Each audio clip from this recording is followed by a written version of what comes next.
Question आपसे ये है कि अगर हमें कोई भी गलत बोलता है, नेगेटिव बोलते हैं और बाहर से तो मौन हो गए हैं, लेकिन अंतर चलता रहता है, वो कैसे हो? अंदर भीतर की मौन कैसे आए?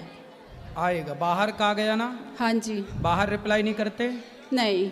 तो भीतर कभी आएगा। ये समझ लो कि ये जो कह रहा है ये नहीं कह रहा है, इसका अज्ञान कह रहा है। जैसे छोटा बच्चा है, हाँ जी। छोटा बच्चा कई बार अपनी माँ को मारता है, जैसे माँ उसे खिलौना ना दिलाए, उसके मन का ना करे, तो बच्चा ना छोटा सा मारने लगता माँ के गालों में, हाँ जी। या माँ को नोचने लग जाता है। तो क्या माँ उसका बुरा मानती है? क्योंकि माँ जानती है कि तो अज्ञान है, इसे अज्ञान है, इसे पता ही नहीं। लेकिन थोड़ी देर तो महाराज जी वो हलचल चलती है बहुत, जो परेशान करती है। वो अज्ञान, अच्छा, ओके। अज्ञान अभी है, हाँ इसलिए हलचल चलेगी।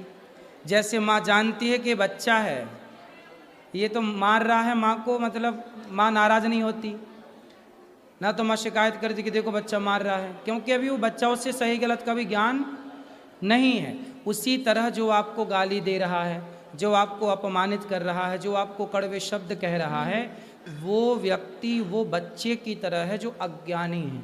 और उस अज्ञानी में हम गुस्सा क्यों करें? जी। भाई यहाँ कोई खड़ा हो के हम पे गुस्सा करने लग जाए तो हम उस पर नाराज क्यों हों? हम ये समझ लें कि भाई ये अज्ञान, बस क्रोध क्यों आता है? ज्ञानी को क्रोध कभी नहीं आ सकता।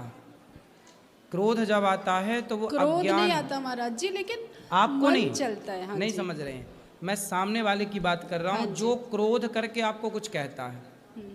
तो क्रोध जिसको आता है वो अज्ञानी है, तो उस अज्ञानी व्यक्ति को हम क्यों सीरियस लें? जी।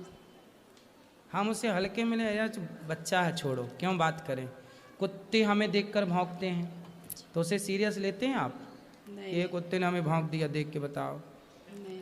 ऐसे ही है, लोग हमें गाली दे रहे हैं, अपमानित कर रहे हैं, ये अज्ञान बस कर रहे हैं सामने वाले, उनका अज्ञान है। इसलिए आप परेशान ना होइए, वो उनका समस्या है, उनको आत्म मंथन की जरूरत है कि वो गुस्सा क्यों कर रहे हैं फिजूल में। जी। धन्यवाद महाराज जी। राधे राधे।